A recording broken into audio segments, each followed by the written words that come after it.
Ok. Bueno, pues damos la bienvenida. También John Robert, que nos acompaña, que ya había algunas semanas que no había podido acompañarnos. Bienvenido, John Robert, desde Cali. Bueno, pues vamos a iniciar con una bendición para estudiar esta porción y, bueno, pues iniciar este tiempo. Bendito eres tú, Señor, nuestro Dios, Rey del mundo. Nos has ordenado el estudio de tu Torah y nos das el privilegio de servirte. Bendito eres tú, Señor, nuestro Dios. Amén. Bueno, pues sean todos bienvenidos a la clase para el día de hoy. Una disculpa, la semana pasada no me fue posible estar. A veces el asunto de el internet está un poco complicado aquí, pero bueno, Baruch Hashem, aquí estamos. Hoy vamos a hablar acerca de un tema que en el judaísmo llamamos las leyes universales, las leyes de Noah o las Sheba Mitzvot, 7 leyes universales.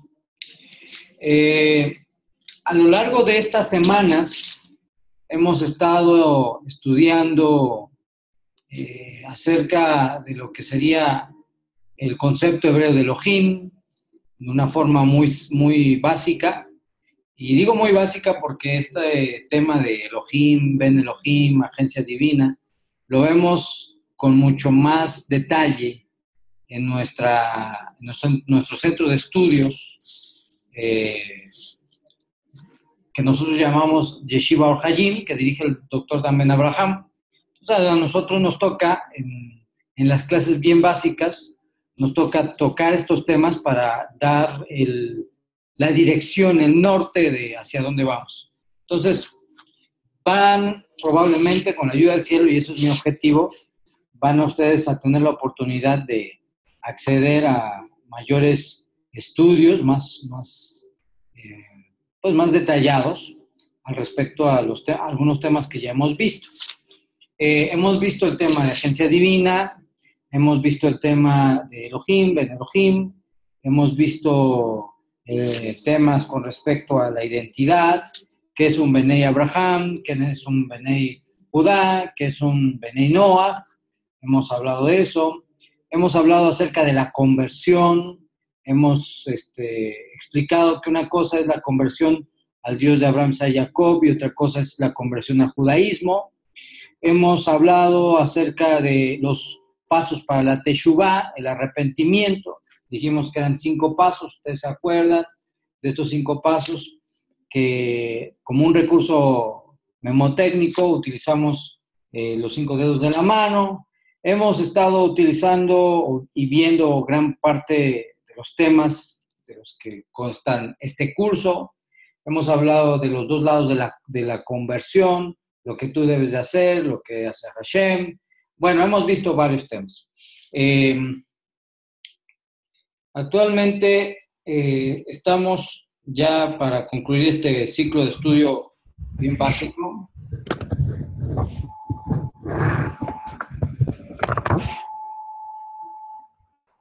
Estamos para concluir ya casi este estudio bien básico y bueno, pues Baruch Hashem por esto.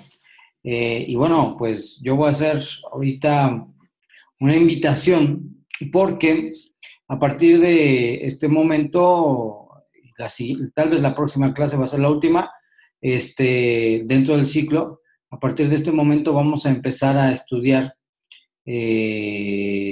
un ciclo que se llama precisamente las leyes universales. Recuerden que hemos hablado que hay mandamientos que son dirigidos hacia los judíos, hay mandamientos que son dirigidos a los gentiles, hay mandamientos que son dirigidos a los hombres, hay mandamientos que son dirigidos a las mujeres, mandamientos para los reyes, mandamientos para los Kohanim, los Leviim, los levitas, los sacerdotes, y bueno, dependiendo del caso es el mandamiento que corresponde, es menester cubrir. Consecuentemente, viene una serie de estudios, de clases, que es precisamente en base a las 7 leyes universales, Sheva Mitzvot y sus derivaciones. Para esto, y especialmente aquellos que son líderes de alguna comunidad, de alguna congregación, estamos abriendo la posibilidad, sobre todo en Colombia, para que se puedan tal vez unir a nuestra alianza en Colombia y bueno, tengan una atención pues más dedicada al tema del liderazgo. Quiero decirles que además de estas clases básicas que tenemos nuestro centro de estudios, que es el que los comentaba, la Yeshiva Or Hayim, que tiene la intención de formar a hombres y a mujeres en el primer nivel con los fundamentos más esenciales de las raíces hebreas, pero que estos fundamentos más esenciales usted no los va a encontrar en el Internet, usted no lo va a encontrar en ningún video de YouTube, usted no lo va a encontrar en línea, lo va a encontrar por medio de los centros de estudios hebraicos, la Yeshiva Or Hayim, especialmente dirigida por nuestro rabino Dr. Damen Abraham, y que tengo el honor, junto con otro de nuestros queridos Shaliachim, de impartir estas clases. En la Yeshiva Or Hayim tenemos dos niveles. El primer nivel, que está abierto para hombres y mujeres, está abierto para todos, donde tenemos, por ejemplo, temas como lo que sería, aquí tengo mi lista, conceptos básicos hebreos, concepto hebreo de Elohim, como ya lo dijimos, Ben Elohim, agencia divina, pero ya una forma más profunda, concepto hebreo de Mesías, concepto hebreo de adoración, concepto hebreo de iglesia, las leyes de Karut, la dieta bíblica, el ciclo festivo, el ciclo de vida, raíces hebreas básicos, etc. Y esta yeshiva tiene una duración en su primer nivel de normalmente de un año. Es un centro de estudios en el cual se toma una clase intensiva de 4 o 5 horas, se recibe un libro de texto y se tiene que retornar o regresar el libro de texto o las partes que tienen como investigación y se hace un examen. Actualmente nuestra alianza Netzarita AMI cuenta con el respaldo del trabajo del doctor Damen Abraham y que está trayendo en la yeshiva, por lo menos en Estados Unidos, sabemos que hay algunas naciones en las cuales las certificaciones religiosas a veces no son válidas por cuestiones legales locales en los países. Por ejemplo, en México las certificaciones religiosas no son vistas como oficiales, en otros países sí, pero bueno, nuestra certificación que se va dando en la yeshiva es por el Departamento de Educación de Nueva York. Esta certificación que se está dando y bueno, se está trabajando, ya se tiene convenios con alguna universidad en la cual las certificaciones van a tener un estatus mucho mayor. Este primer nivel tiene 12 cursos, que es a lo que cualquier hombre y mujer puede acceder. Y luego tenemos un segundo nivel, que es un nivel exclusivamente para liderazgo. Un nivel donde tenemos ya no 12 materias, sino 24 materias. Y este nivel se cursa normalmente en 2 años. Estas 24 materias tienen el objetivo de formar y capacitar a los líderes que se desarrollan en el tema de raíces hebreas. Dentro de las varias materias que tenemos en el segundo nivel, por ejemplo, tenemos cómo contestar las objeciones del judaísmo en contra del Nuevo Testamento. O la materia se llama Objeciones contra la Mishnah Netzarita. Tenemos también contestando objeciones en contra de la mesianidad de Yeshua. Esto desde la perspectiva académica, abordando los mismos libros judíos como el Talmud y otros documentos judíos, exponiendo la judaidad de Yeshua de una forma académica. Objeciones teológicas, por ejemplo, hay una objeción de parte del judaísmo que dice que Isaías 53 no habla de una persona, sino habla de Israel.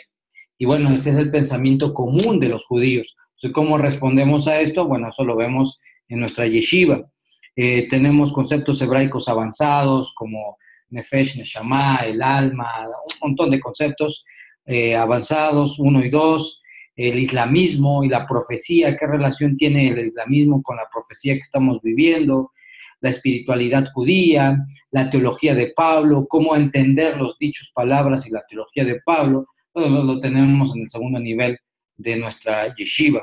Y bueno, tenemos 24 materias, haciendo un total de 36 materias dentro del pensum de estudio de nuestra yeshiva. Esto está abierto a grupos, a comunidades y a líderes. Y bueno, ya más adelante les daré un poquito más de detalles.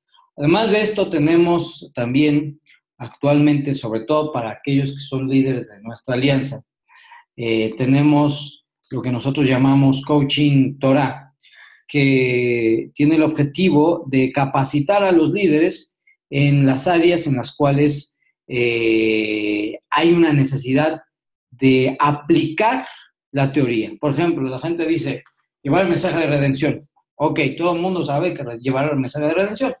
En el otro campamento ya tenían un ABC, ¿cómo se hace? Bueno, en el judaísmo la cosa cambia. ¿Por qué? Porque tú no puedes aplicar los mismos principios y bueno, ahí viene el coaching Torah, en el cual se capacita a los líderes para poder aplicar todo esto. Entonces, esto es a nivel liderazgo, solamente es accesible a personas que tengan un grupo bajo su supervisión, bajo su liderazgo. Y bueno, las personas y estudiantes en un estado, por ejemplo, que nada más es él, su familia, bueno, se les atiende de otra manera, ¿no? Bueno, de forma así muy grande, quiero decirles que se está trabajando para que, especialmente en Colombia, haya más el apoyo para que más gente en Colombia conozca de las raíces hebreas y también haya el establecimiento de líderes, el liderazgo de forma apropiada, según la Torah. Entonces, les comparto esto como inicio. ¿Por qué? Porque nuestras primeras clases, las primeras 10 clases, un poquito más que ya vimos, 10, 11 clases que hemos visto, son solamente el preámbulo de una gran cantidad de información, de pensum que tenemos para el desarrollo del liderazgo y de las comunidades. Y bueno, pues que con más detalles les voy a mandar por WhatsApp todos estos documentos, toda esta información. Entonces, bueno, sin más, vamos a empezar con nuestra clase para el día de hoy. Como ustedes ven en su pantalla, no sé si lo ven y si no lo ven me avisan. Hoy tenemos la clase de las leyes universales. ¿Qué son? ¿De dónde salen? ¿Cómo surgen? ¿Por qué 7? ¿No acaso son 10 los mandamientos? ¿Por qué 7? Tenemos que explicar todo eso de una forma apropiada según las escrituras. Entonces, las 7 leyes, o Sheba Mitzvot Shel Noach, que es precisamente lo que dice aquí arriba, en hebreo, Sheba Mitzvot Shel Noach, o las 7 leyes de Noé, conocidas como las 7 leyes universales o las leyes noajidas, son parte fundamental del judaísmo y también del judaísmo con Yeshua, ¿sí? Son parte fundamental del judaísmo y del judaísmo con Yeshua, toda vez que, como hemos visto en el tema de Benei Noach, Benei Abraham y Benei Judá, hay diferentes responsabilidades. Una es la responsabilidad del hermano mayor, el judío, otra es la responsabilidad del hermano menor, el justo de las naciones, y por lo tanto tenemos que encontrar esa identidad. Entonces, siendo así el caso, vamos a empezar nuestra clase diciendo esto. El tema de las leyes universales es un tema recurrente, continuamente vamos a estar estudiando, indispensable, y las leyes universales o leyes de Noach son la base sobre la cual la emuná, la fe se establece en el mundo. ¿Por qué?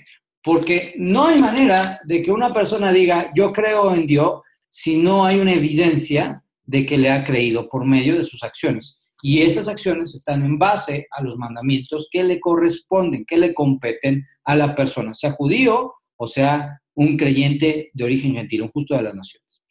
¿Qué son las leyes universales?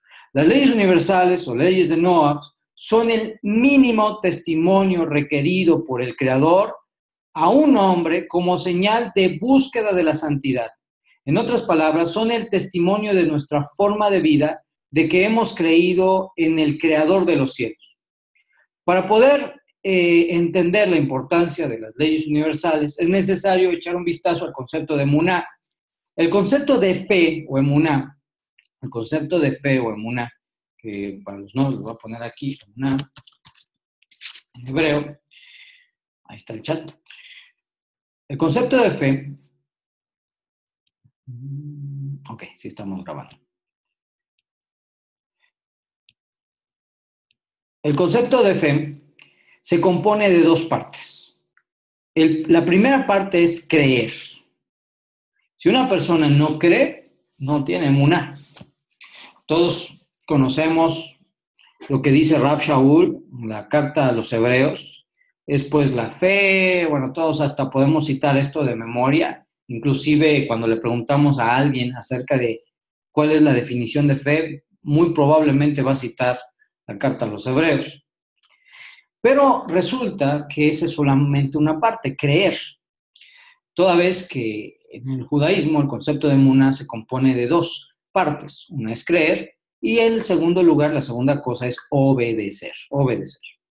Una verdadera fe o una completa fe, como es conocida en el judaísmo, no existiría si no además existe o está presente la obediencia. De otro modo, nuestra creencia carece de evidencia si nosotros no tenemos obediencia al Eterno. En otras palabras, no es lo mismo nada más decir yo creo en Dios que decir yo creo y obedezco a Dios, ¿sí? Muchas personas dicen creer en Dios, pero una cosa es que digan creer en Dios y otra cosa es que obedezcan a Dios. Es una cosa muy distinta. Por lo tanto, el concepto de emuná requiere creer y requiere obedecer. ¿Qué se va a obedecer? Bueno, los mandamientos que corresponden. Pongamos un ejemplo para ilustrar. Una persona está convencida que el consumo de cierta fruta ayuda para contrarrestar las enfermedades respiratorias. Por ejemplo, alguien por ahí me recomendó el consumo de la toronja. Cuando tú estás enfermo de resfriado, tienes tos, dice, cómete 2 toronjas y vas a ver qué beneficio trae esto a tu salud, por la vitamina C y todos estos atributos buenos de la toronja. Esta persona está tan convencida que no deja de promover a cada persona que puede cuando está enferma de un resfriado, tiene un resfriado, siempre que vea a una persona con un resfriado le dice, por favor, lo que tú puedes hacer es comerte 2 toronjas, hazlo y vas a ver cómo te va a resultar. Y lo recomienda a todos sus conocidos, le recomienda a la persona que le despacha la gasolina, a todos le recomienda este remedio, hablando de sus beneficios. Sin embargo, resulta que el día que se enferma de gripe, recurre a los medicamentos regulares, a las pastillas, a los efervescentes, todo tipo de cosas, y no utiliza el remedio natural que tanto ha promovido y que ha compartido a sus amigos. Este es un problema de congruencia. No hay congruencia. Habla de algo, pero hace otra cosa muy distinta. Para que haya emuná, para que haya fe, se requiere que haya una congruencia entre lo que decimos creer y lo que hacemos. ¿Podríamos decir que esta persona realmente cree que la fruta posee los nutrientes para ayudar en el restablecimiento de su salud? La verdad es que no. ¿Por qué? Porque si realmente lo creyera, él lo consumiría. Siempre que una persona dice creer algo y esa creencia no va acompañada de una acción que confirme dicha creencia, tal persona está siendo incongruente con lo que dice creer. Así pasa en el tema de la fe. En el tema de la fe en Dios, si nuestra fe no va acompañada de acciones que respaldan dicha fe, tal fe no es completa. Nuestros libros dirían, hablando de este tema, en el Código Real, la Mishnah de Tzarita, hablarían de este tema diciendo lo siguiente: Jacob Hasadik, conocido popularmente como Santiago, en el capítulo 2, verso 18, dice, tú eres observante de la Torah, pero yo tengo fe. Bien, muéstrame tu fe obediente a la Torah que yo te mostraré mi fe por mi obediencia a la Torah. Por tanto, cuando hablamos de la fe verdadera, esta siempre estará acompañada de la obediencia a los mandamientos que nos apliquen según sea el caso. ¿Qué pasa? Que cuando nosotros surgimos del otro campamento, del campamento cristiano, usualmente en la teología se decía, bueno, ya no es necesario tener contacto con los mandamientos. Sin embargo, los mandamientos son una realidad necesaria dentro de nuestra fe. Nadie que realmente diga seguir a Mashiach, nadie que realmente diga seguir al Dios Altísimo, va a tener una fe que no esté acompañada de la obediencia a los mandamientos, de un testimonio de amor al Eterno. Tomando en cuenta esto, tal vez has pensado, ¿cómo yo puedo hacer que mi fe sea verdadera o completa? La única manera es por medio de la obediencia a los mandamientos que Dios nos dio en la Sagrada Torah. Pero antes de aplicar cualquiera de ellos, deberás conocer cuáles aplican a ti, porque tú no sabes qué mandamientos aplican a ti. O sea, la gente con muy buena intención, pero con mala información o con poca información, con muy buena intención, pero de forma ignorante, empieza a hacer cosas que no le corresponden, empieza a hacer cosas que no le competen porque su estatus no le permite hacer eso. Como es el caso de mucha gente que empieza a utilizar un talit katán, un talit gadol, que incluye en eso el cumplimiento del mandamiento de usar o portar los tzitzit. Vemos a gente que no es judía y bueno, empieza a tomar la idea de que tiene que tener una mesusa, resultado de que él aplica el mandamiento de que pondrás sobre las jambas, sobre las entradas de tu casa, estas palabras que yo te puse hoy, y bueno, lo aplica, y entonces no tiene la dirección apropiada, no hay alguien que le sirva para este trabajo de retorno, lo que nosotros llamamos coaching Torah, no lo dirigen, no hay nadie que lo dirija, que diga, bueno, a ver, tranquilo, párate, esto es lo que tú tienes que hacer, esto es lo que tú no tienes que hacer. ¿Por qué? Porque es lo que te corresponde, esto es lo que no te corresponde. Si tú quieres llegar a esto, bueno, lo puedes hacer, pero primero tienes que pasar por el proceso, el recurso regular por el cual debes de llegar. Y bueno, una persona con muy buena intención a veces comete muchos errores por falta de información. En la Torah hay 613 preceptos o mandamientos. De estos mandamientos existen 365 mandamientos negativos y 248 positivos. Los mandamientos negativos reciben el nombre de lo hacer o lot hacer. Y los mandamientos positivos reciben el nombre de hacer.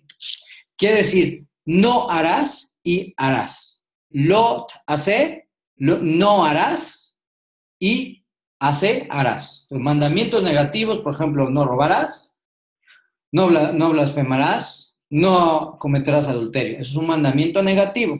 Y tenemos los mandamientos positivos. Por ejemplo, un mandamiento de la Torah que es positivo es santificarás el Shabbat, guardarás el Shabbat. Eso es un mandamiento positivo. Amarás a tu prójimo, es un mandamiento positivo. Etcétera, ¿no? Bueno, los mandamientos positivos son aquellos en los cuales debemos realizar una acción con él, como es el caso de amarás a tu prójimo, guardar el Shabbat, entre otros. De estos 613 mandamientos, preceptos, de estos 365 son negativos, y estos mandamientos negativos, según nos dicen nuestros maestros, hacen referencia a cada uno de los días dentro del anuario solar, 365 días, 365 mandamientos, hacen referencia a que todos los días tenemos que hacer una rectificación con el fin de librarnos de incumplir un mandamiento negativo. Es una referencia que se utiliza en el judaísmo, ¿no?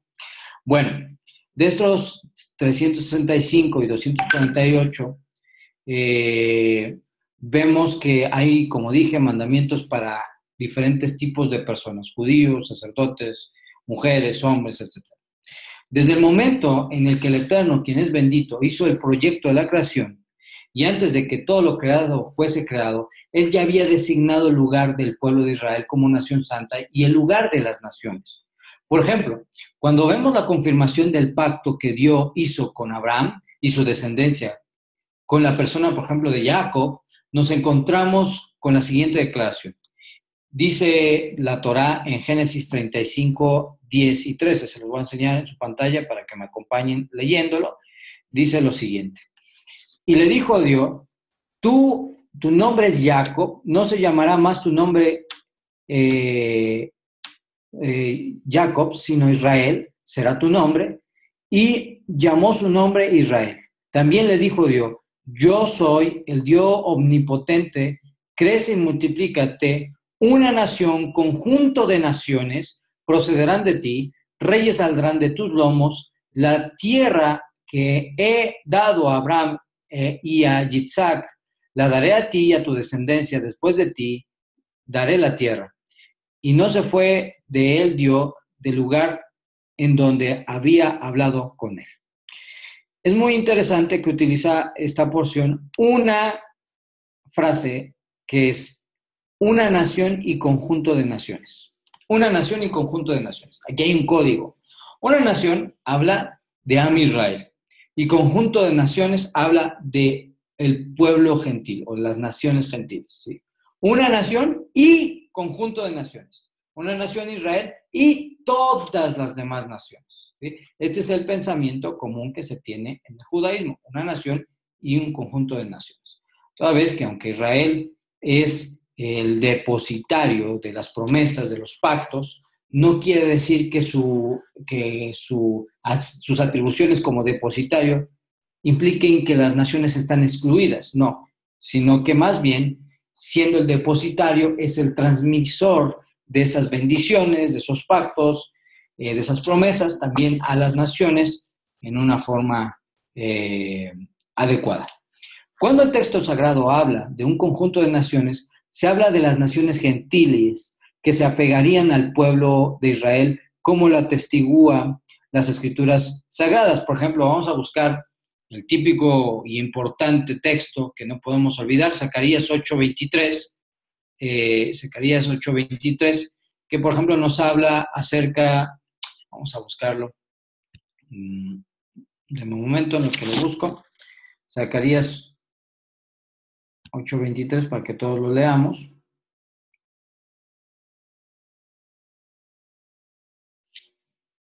Y dice lo siguiente, Zacarías 8:23. Dice así.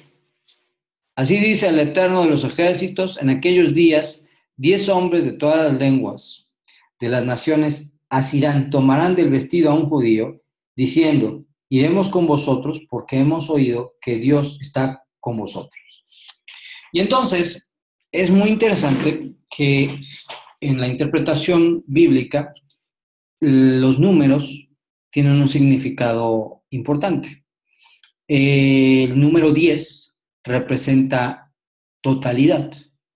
La parte por el todo, la parte que representa el todo. Por ejemplo, el número 10 es utilizado cuando se habla del maser, del diezmo. El diezmo es la 10ª parte que representa la totalidad. Cuando una persona entrega el maser, está dando como reconocimiento a Hashem en un mínimo representante que es el 10, el diezmo, está diciendo, Hashem, tú eres el dueño de todo lo que yo tengo. Y entonces el número 10 representa totalidad. Por ejemplo, cuando los espías que fueron a la tierra prometida regresan, todos conocemos la historia, había 2 espías, de los cuales 2, que eran Caleb y Yehoshua, dieron buenos informes acerca de la tierra, y otros 10, que fueron los representantes de las otras 10 tribus, dieron malos reportes de la tierra. Por consecuencia, siendo 10, se entiende que oficialmente todo el pueblo de Israel habló en contra de la tierra. Y por lo tanto vinieron las disminuciones en contra del pueblo de Israel. Esa generación no entró al desierto, los mayores de 18 para arriba no entraron al desierto, perdón, no entraron a la tierra prometida, no entraron a la tierra prometida, sino que estuvieron rondando por el desierto por 40 años. Y bueno, ese fue uno de los diversos decretos que se dieron por causa de haber escuchado, aceptado y seguido el mal testimonio de la tierra, representado por 10 espías que eran precisamente los representantes de las 10 tribus, y por lo tanto al ser 10 se habla de la totalidad. Y por eso es que el decreto cayó sobre todo el pueblo de Israel, siendo la totalidad. Por ejemplo, cuando hablamos de 10, en este capítulo de Zacarías 8, verso 23, estamos hablando, por tanto, todas las naciones tomarán del manto a un judío, todas las naciones tomarán del manto a un judío y le dirán, subiremos contigo, iremos contigo o iremos con vosotros porque hemos oído que el Dios único y verdadero está con vosotros. Y eso es lo que significa el número Dios. En tal sentido, tanto Zacarías 8:23 como Romanos capítulo 11 nos hablan de la inclusión de las naciones al plan de Dios. De modo que en el plan de Dios siempre ha sido que las naciones gentiles participen en la redención junto con Israel. En este sentido, el plan del Creador dio previsiones o mandamientos para los gentiles como también para los judíos. Esto quiere decir que Hashem dio mandamientos para judíos y otros para gentiles. Esto es muy importante toda vez que hay que definir las responsabilidades de cada uno, según radica esta responsabilidad en su madurez y en su desarrollo. Pongamos un ejemplo. A nadie se le ocurre darle a un niño de 5 años la carga de 25 kilos sobre su espalda. Una carga de 25 kilos o más que su hermano mayor de 35, de 20 años, está en condiciones para cargar. Nuestro Padre, quien es bendito, estableció, por tanto, una responsabilidad específica para los gentiles, mientras que para los judíos una responsabilidad mucho mayor.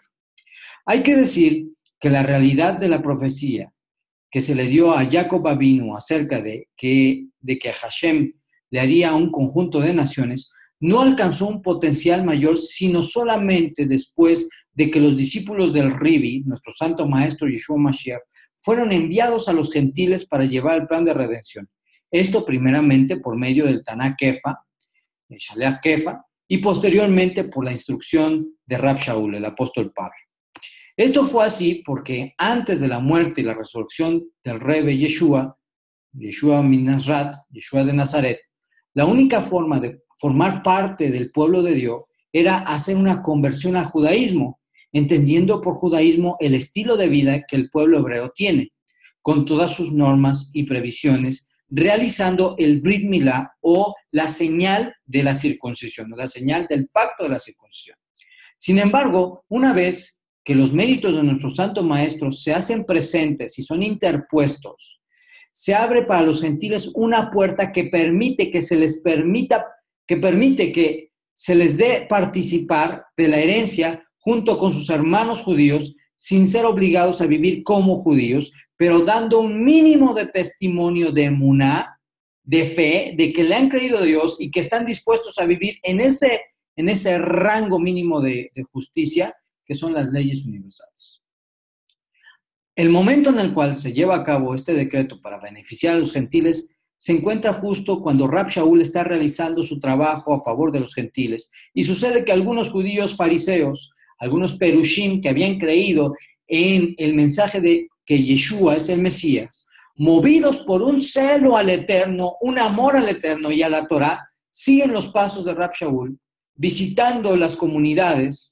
Un tantito mi video para que no se trabe porque está un poquito lento el internet. Visitando las comunidades a las cuales Rab Shaul había enseñado, Y detrás de Rab Shaul iban a las comunidades diciendo, si ustedes no se circuncidan según el rito de Moshe, no podréis heredar el mundo venidero. O en otras palabras, no entraréis al mundo por venir, o en términos más comunes, no podréis ser salvos. No podréis ser salvos. Ante tal situación, Rab Shaul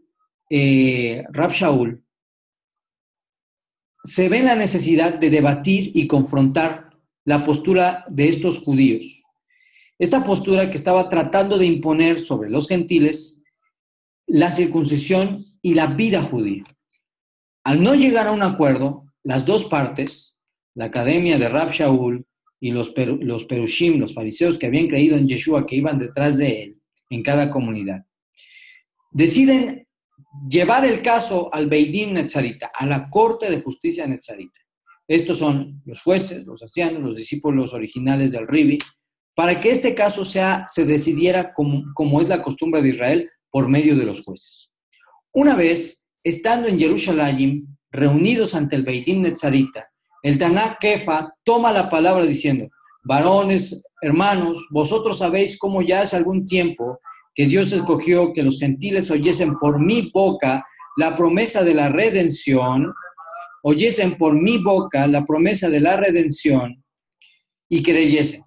Y Dios, que conoce los corazones, les dio testimonio dándoles la Ruach HaKodesh, lo mismo que a nosotros, y no hizo diferencia de clase alguna entre nosotros, los judíos, y ellos, los gentiles, purificando por la fe sus corazones, como está documentado en Geburot, en Hechos 17, 15, 7 al 9, 15, 7 al 9.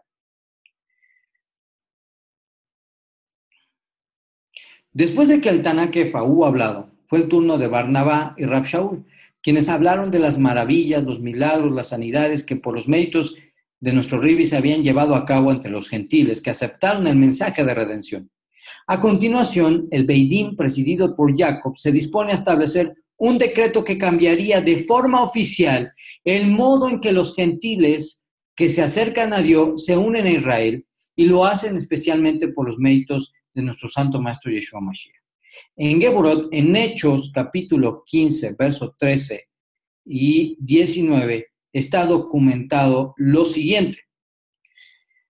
Dice así, y cuando terminaron de rendir su informe, Jacob, tomando la palabra, dijo, varones, hermanos, oídme. Shimón ha explicado cómo Dios visitó por primera vez a los gentiles para tomar de ellos pueblo para su nombre. Y con esto concuerdan las palabras de los profetas como está escrito.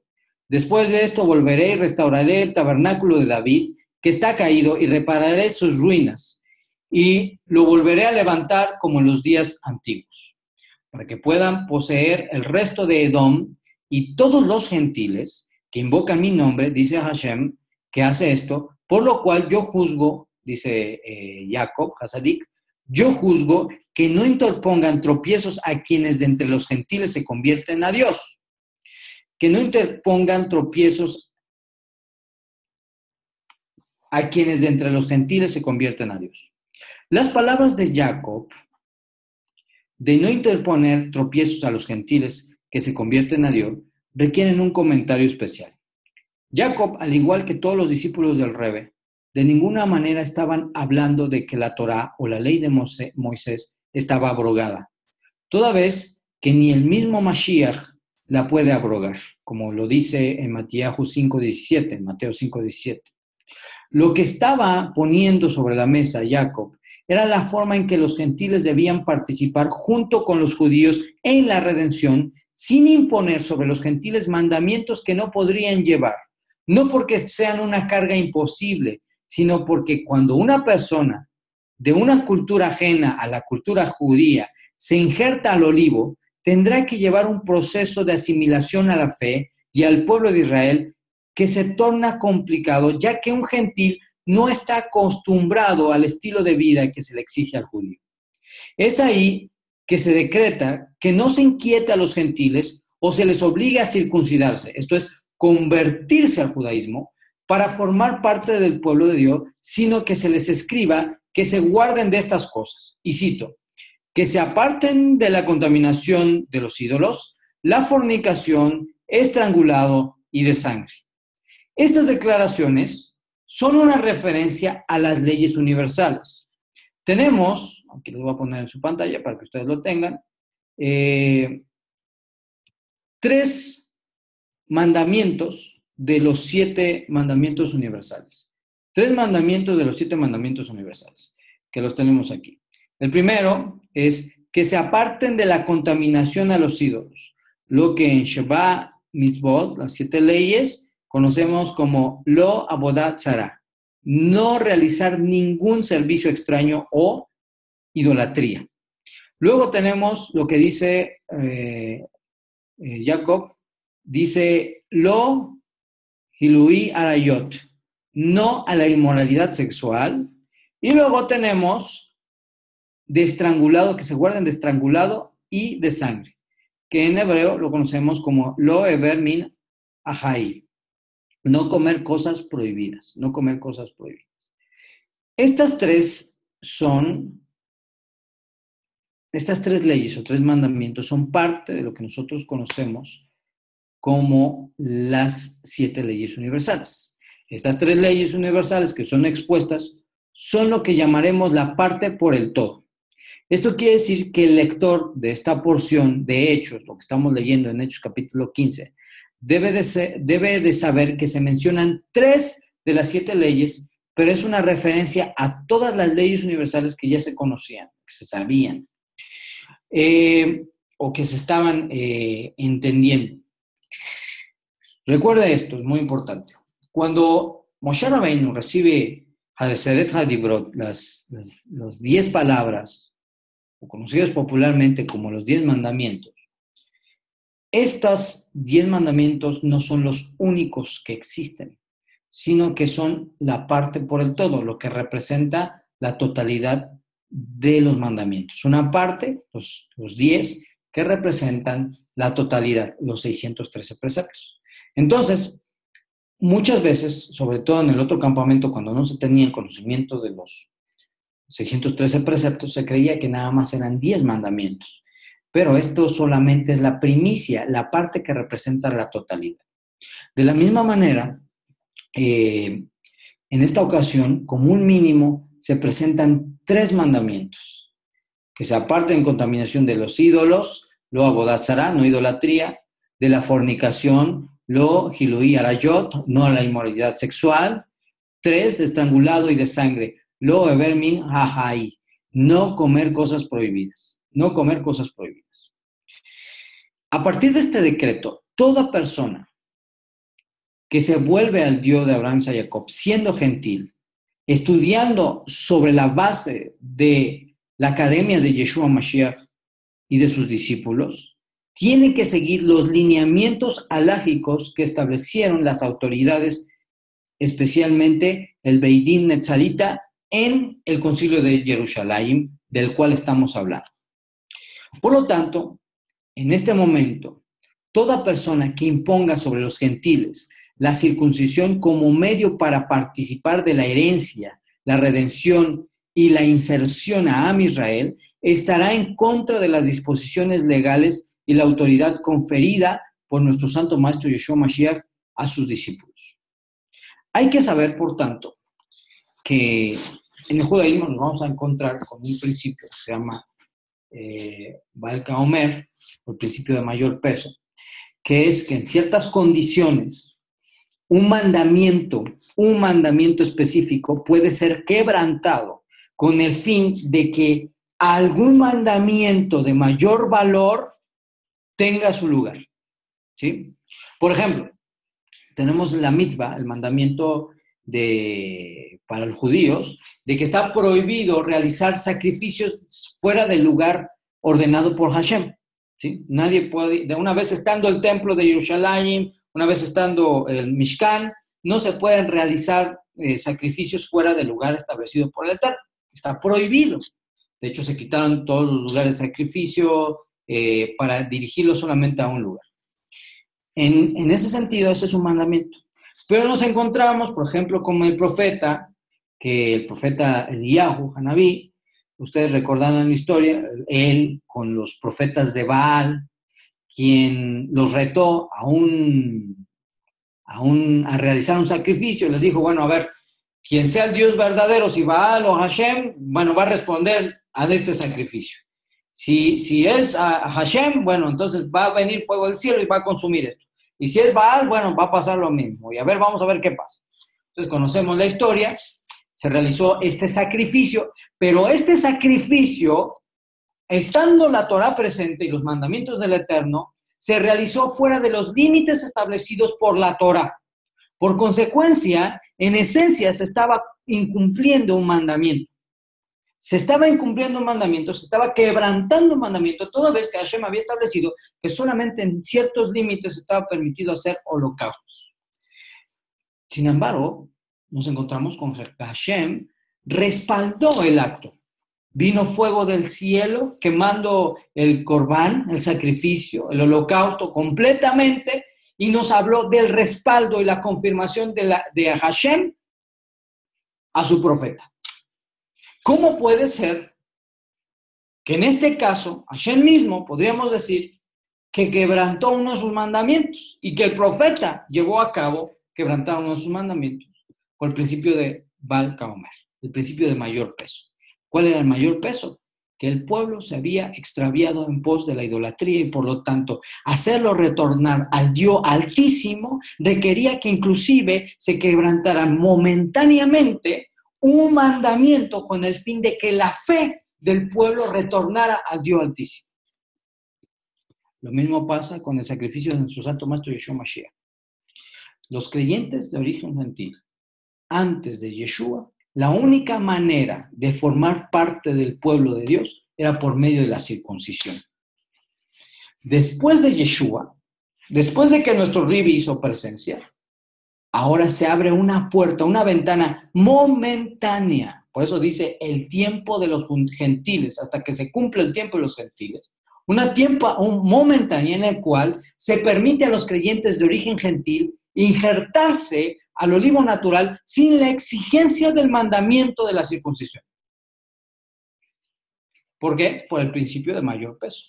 Y esto quiere decir que estamos violando la Torá sin razón. No. Se está diciendo que hay una puerta que se abrió con el objetivo de que las naciones tengan la facilidad de tomarse los métodos del Ribi, vivir sobre la base más básica de la fe, que son las 7 leyes universales, Sheva Mitzvot, y entonces ser injertado al olivo natural, el cual es Israel. ¿Sí?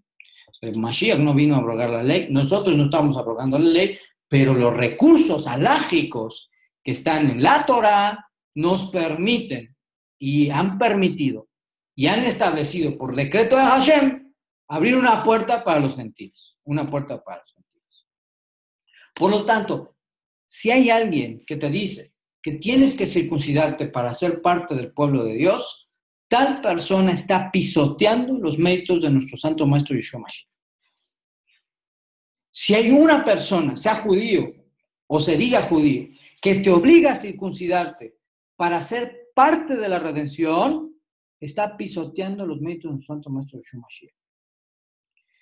Por lo tanto, hay que saber nuestra identidad. Ciertamente los gentiles entran sin la necesidad del Brit Milá y sin la carga que tiene un judío por todo lo que hemos hablado.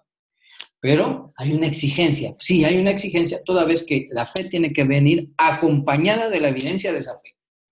Y ahí surgen las leyes universales o están presentes las leyes universales. ¿Cuál es el origen de las leyes universales?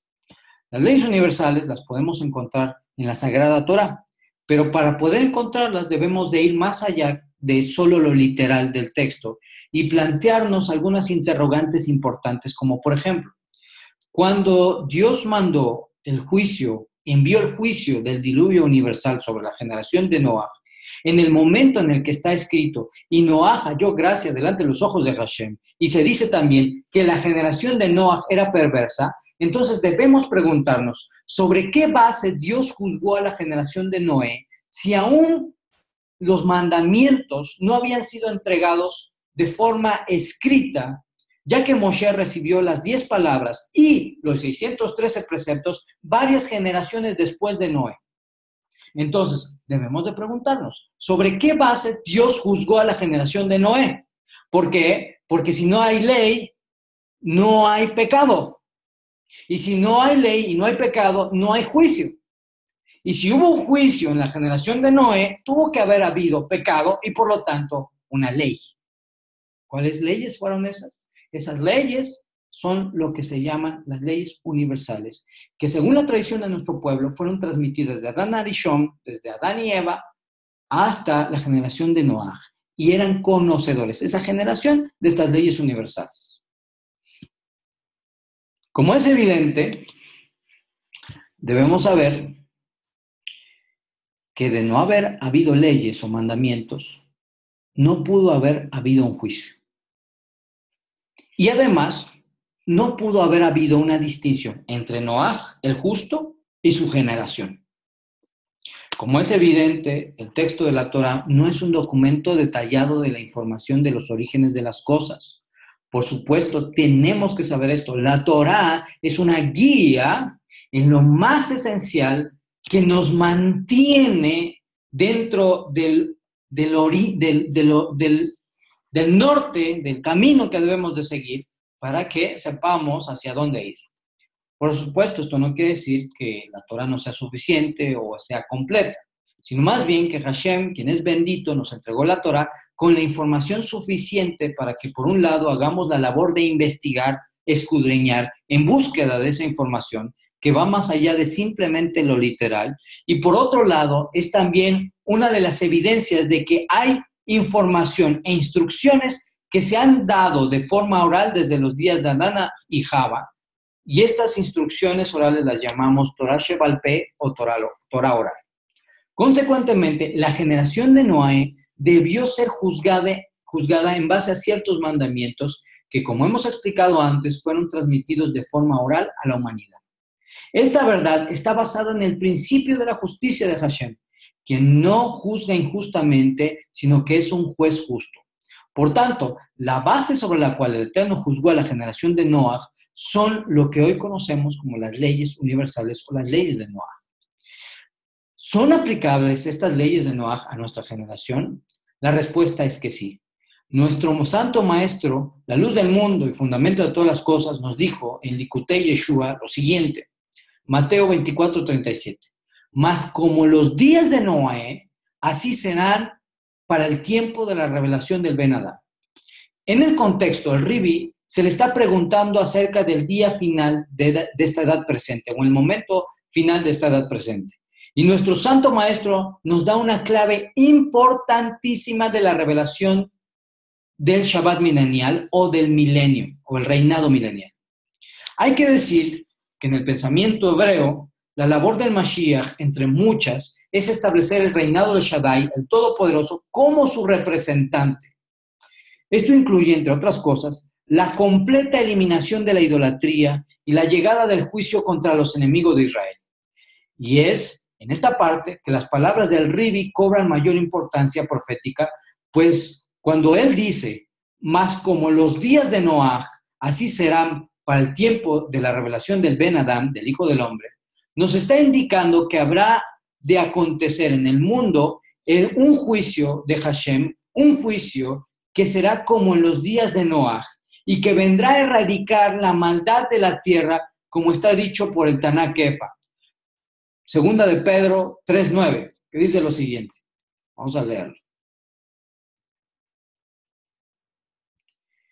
No retarda su promesa, según algunos la tienen por tardanza, sino que es paciente hacia los gentiles, no queriendo que ninguno perezca, sino que todos decidan convertirse. Pero el día de Hashem vendrá como ladrón en la noche, en el cual los cielos desaparecerán de la vista humana con gran estruendo, y los elementos ardiendo serán deshechos, y la tierra y las obras que en ella hay serán mostradas en realidad.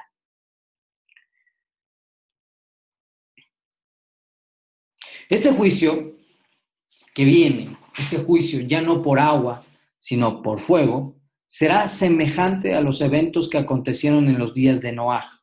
Esto quiere decir que así como hubo salvación para el justo Noaj y su familia, porque fueron hallados justos delante de Hashem, o especialmente él fue hallado justo y por su mérito su familia se salvó, así también la generación que ha de venir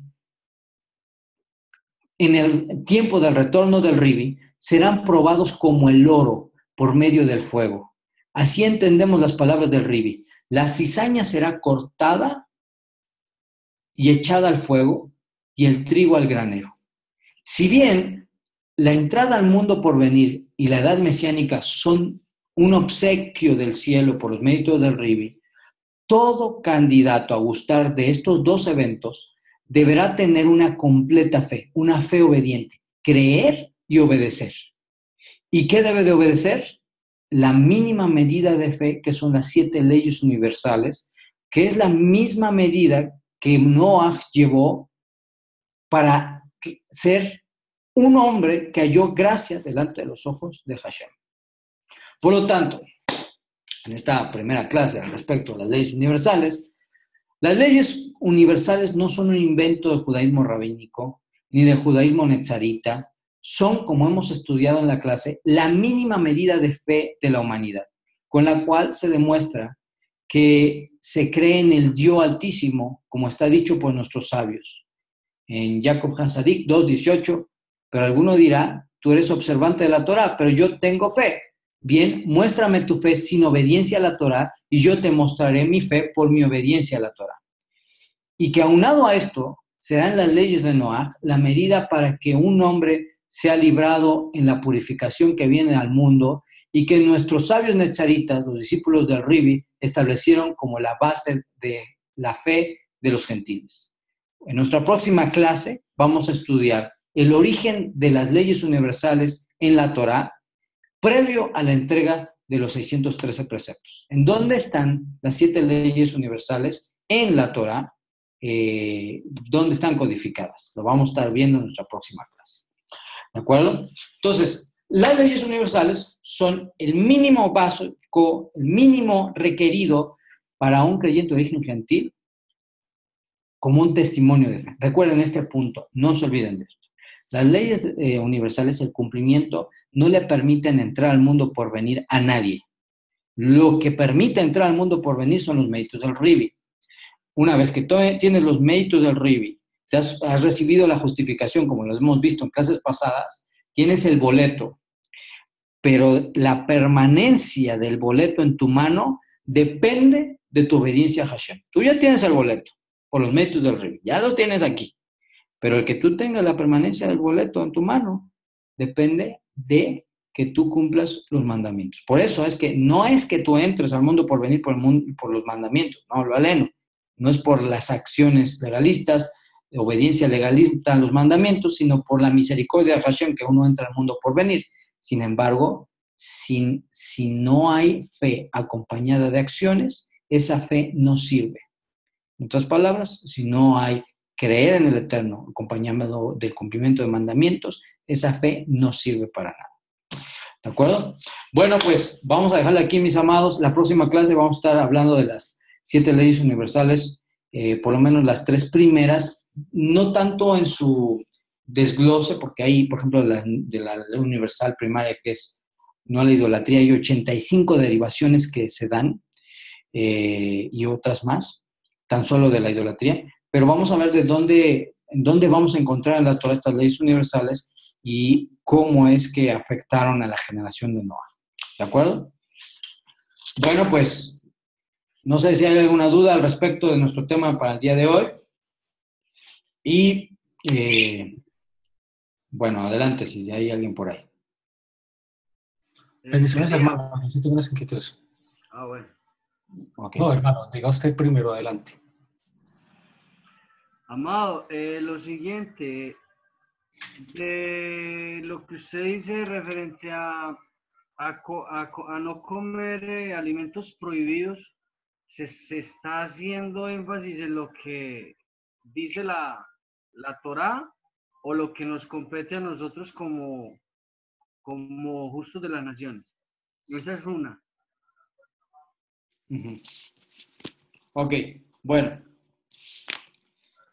lo que surge de las leyes de Kashrut surge en base a la Torah, ¿sí? Pero en la práctica hay lo que nosotros conocemos como el halajá. Por ejemplo, no comer sangre. Tú tienes el mandamiento y un gentil, como un judío, no debe de comer sangre. Ese mandamiento aplica para ambos y este mandamiento está dentro de la categoría de las leyes de Kashrut, ¿sí? Ahora, en la práctica, compete al gentil y compete al judío realizar ciertos actos que eviten a toda costa un cerco de protección comer sangre, como por ejemplo kasherizar la carne, que en clases más adelantadas vamos a hablar de eso, cómo se le quita toda la sangre a la carne de forma kosher. Entonces es un ejemplo. Entonces, las 7 leyes, y quiero que me entiendan esto, no es que sean 7, sino es la forma en la que se categorizan derivados o extraídos de la Torah para que sean aplicados a un gentil, ¿sí? Por ejemplo, dentro de las leyes de Kashrut, las leyes de tétricas tenemos no comer sangre, no comer animales prohibidos, animales del agua que son prohibidos, al igual animales de la tierra, todo eso está en la Torah, pero se categorizan en 7. Cuando a nuestro santo maestro le preguntaron ¿cuál es el más grande mandamiento de todos? O más bien se dio esta discusión acerca del mandamiento más grande de todos. Se dijo, amarás al Eterno tu Elohim con toda tu mente, con todos tus bienes, con todas tu alma. Y luego dijo, y el segundo es semejante, amarás a tu prójimo como a ti mismo. Y luego se dijo, de estos 2 mandamientos depende toda la Torah. Quiere decir que nuestro santo maestro hizo una categoría. Los mandamientos relativos a Hashem y los mandamientos relativos a nuestro prójimo. Los mandamientos de forma vertical y los mandamientos de forma horizontal. Y los categorizó aquí. De estos 2 mandamientos derivan todos los demás. Así también, las 10 palabras representan la parte por el todo y es un representante de los 613 preceptos y es una forma de categorizarlo. Así también, las 7 leyes universales que aplican a los gentiles, no es que sean 7, pero derivado de la Torah, son los mandamientos que están en la Torah que aplican a los gentiles. Por ejemplo, no a la inmoralidad sexual, encontramos todos los mandamientos que hablan acerca del tema. La prohibición al bestialismo, la prohibición a tomar una esposa, hermana, tía, madre, etcétera, etcétera, etcétera. Eso está dentro de la categoría de la inmoralidad sexual, ¿de acuerdo? Pero también va acompañado de lo que se llama la halajá. Shalia, yo solo tengo claro, lo que pasa es que, a ver, quiero ser como más directo. Lo que pasa es que, según he estudiado yo, nosotros como justos de las naciones, por decir algo, en el caso mío, un ejemplo, yo podría comer cerdo, pero en ningún momento estaría cometiendo un pecado contra el Eterno, ya que el cerdo, pues ya usted lo sabe, y es un animal prohibido, pero para el judío. Eso es lo que de pronto hay como... Bueno, en este caso... Ahí hay un malentendido, no sé la verdad, quisiera como tener más claro eso. Okay. Igual yo no lo como y no como los animales que están prohibidos por la Torah, pero no lo hago como cumpliendo un mandamiento que es para el judío. Lo hago porque me quiero acercar al mandamiento y eso pues me trae bendición. Ok. Bueno, en este caso ese mandamiento aplica a gentiles. Ahora, tenga mucho cuidado, por eso es que se ha hecho mucha confusión. En el judaísmo sin Yeshua, que es de donde surge esta tendencia de permitir a los gentiles que coman cerdo, en el judaísmo sin Yeshua se dice que el alma de un gentil es inferior al alma de un judío. Y por resultado no se le requiere inclusive ciertos mandamientos aún dentro de las 7 leyes universales. A los gentiles, el judío tradicional le permite, o los maestros judíos, los rabinos tradicionales le permiten comer cerdo, ¿sí? Esto no es así en nuestra academia, por varias razones. Número 1, nuestra halajá nos indica que es menester cuidar nuestro cuerpo, ¿sí? Y todo lo que daña nuestro cuerpo, cuando nosotros lo hacemos de forma voluntaria, estamos pecando contra nuestro cuerpo y estamos pecando contra Hashem. Cuando se comen animales prohibidos, se está dañando el cuerpo. Y por lo tanto, esto aplica a judíos y a gentiles, toda vez que nuestro cuerpo es templo de la Ruach HaKodesh, ¿sí? Entonces, si usted encuentra información del judaísmo aquivano, el judaísmo aquivano le va a decir, no, pues los gentiles, inclusive con las 7 leyes universales, pueden comer cerdo. Pero esa es su opinión. Pero la opinión del judaísmo con Yeshua, que es la que estamos viendo, aplica para nosotros y dice que esto, de comer animales prohibidos, es también transgredir la Torah en las leyes universales que competen a los gentiles. ¿De acuerdo? Cada caso tiene su asunto. Bueno, ok. La otra que le iba a decir de Shalia es que entonces, a ver, como dice usted, en el otro campamento teníamos por costumbre o se utiliza de que, bueno, haga su confesión de fe, pase al altar, impongámosle la mano y ya usted tiene la salvación asegurada. Aquí la cosa es diferente porque según lo que usted nos enseña, o según lo que yo veo en la Torah y estudiando pues el concepto de lo que es emuná, nosotros estamos en el camino, estamos en rumbo hacia el mundo por venir, pero no es que tengamos todo asegurado, porque si nos desviamos, obviamente, si no cumplimos lo que usted acaba de decir, no vamos a adquirir el mundo por venir, y eso es importante que la gente lo tenga claro, porque venimos de un mundo donde simplemente crean Yeshua y ya tienes el tiquete asegurado, eso no es así de fácil. Exactamente. Hay una gran cantidad de textos en el Código Aurora que dice, bueno, y guardamos con temor esta salvación que hemos recibido, o tenemos la salvación como una esperanza, es decir, que esperamos, ¿sí?, la plenitud de la salvación, o textos como dice aquel, el típico, este texto es buenísimo, es durísimo, dice, aquel que peca voluntariamente pisotea la sangre del maestro, del ribi, del cordero, y ya no queda más expiación por el pecado. En otras palabras, una persona que peca y dice, me arrepiento, pero peca voluntariamente, o sea, con rebelión, ni siquiera los méritos de Ribi y Hakadosh, una vez que ha pecado voluntariamente y tomándose de sus méritos, una vez que ha hecho esto y no le importa y dicen, peco, me arrepiento, ya hace lo mismo, entonces está pisoteando los méritos de nuestro Ribi y ya no queda más expiación por el pecado. En otras palabras, no hay expiación, ¿sí? Entonces, es todo un tema, es muy interesante. ¿Por qué?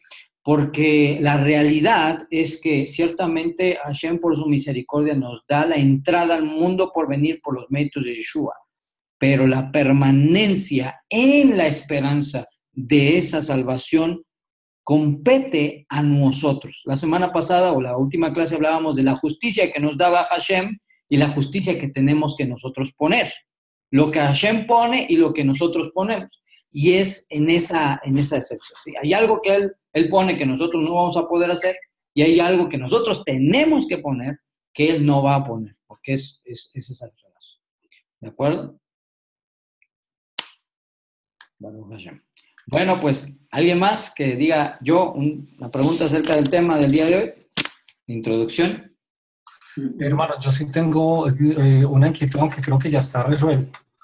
No nos exime, por supuesto, el cumplimiento de algo que está dentro de las 2 tablas, de los 10 mandamientos dados en el Sinaí, que es el guardar el Sabbat, ¿cierto?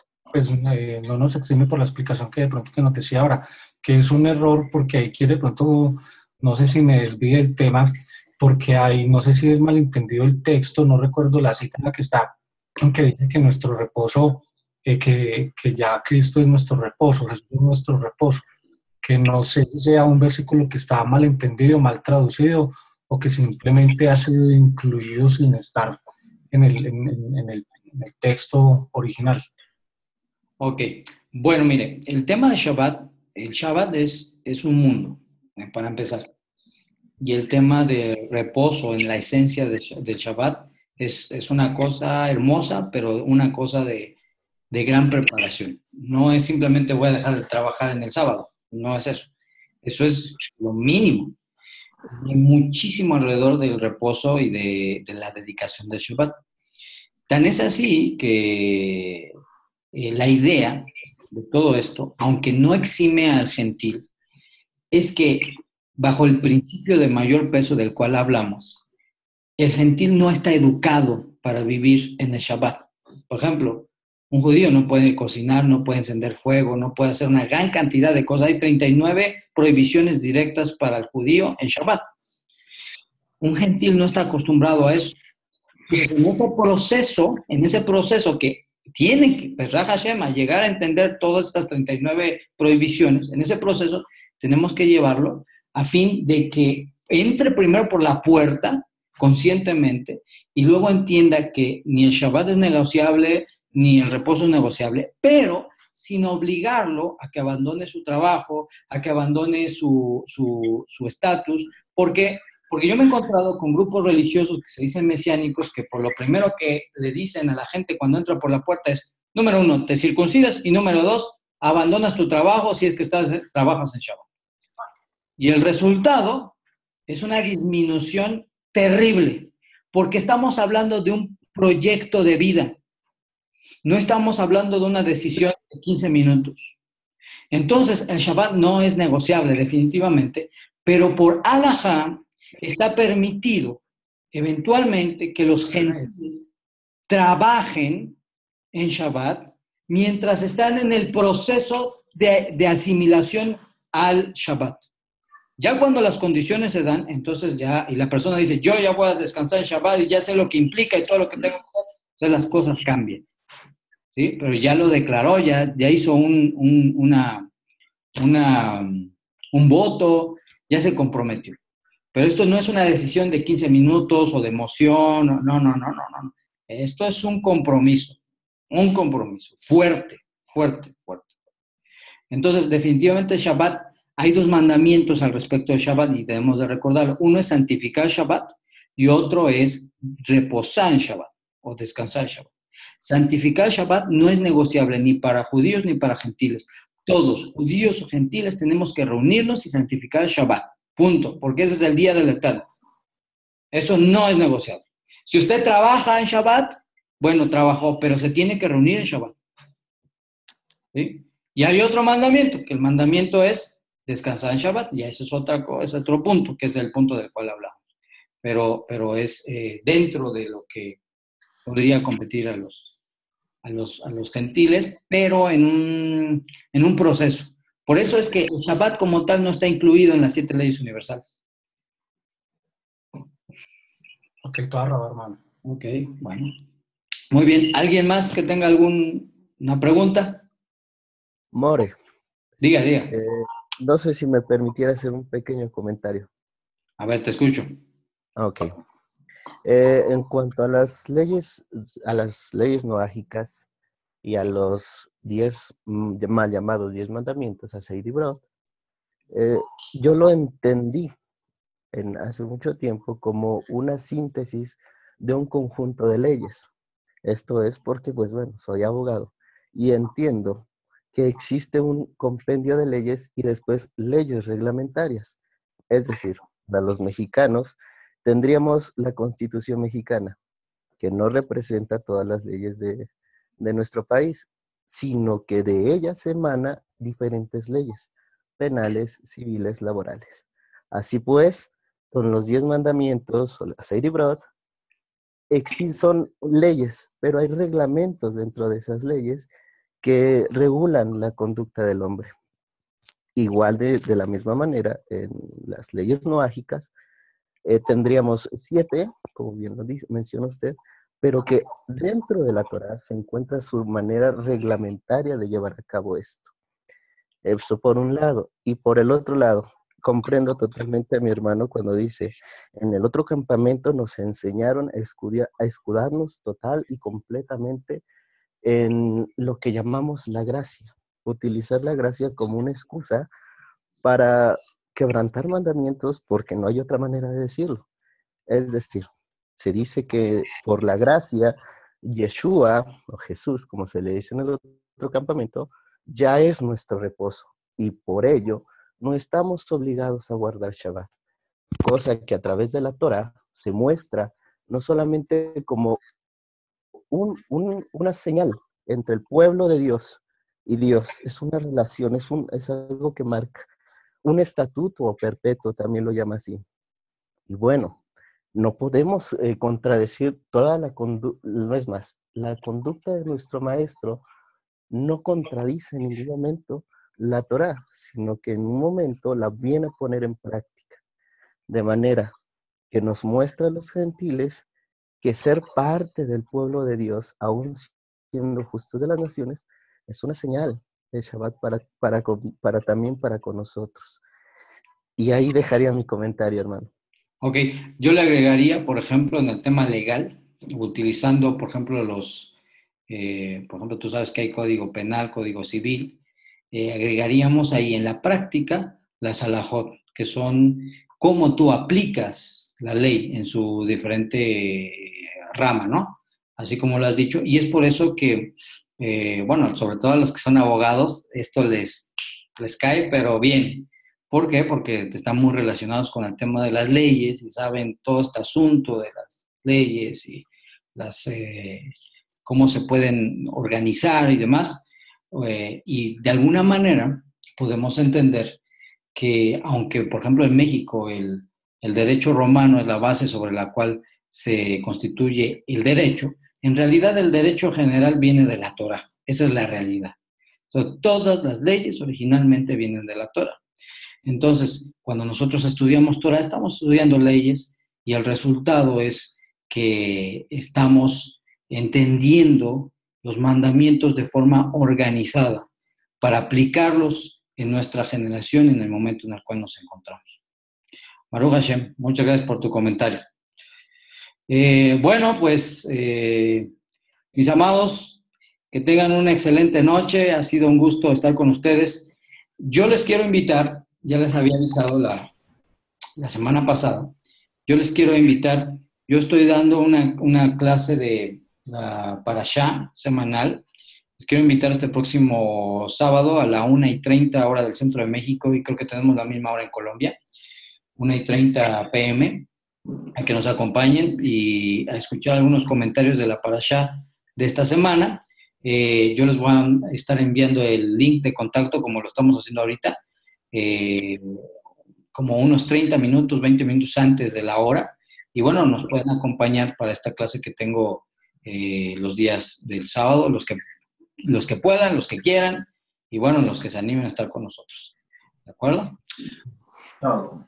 Bueno, pues mis amados, vamos a dejarla aquí. Recuerden, la próxima semana vamos a seguir con el tema de las 7 leyes universales. Ha sido un gusto estar con ustedes. Que Hashem, quien es bendito, les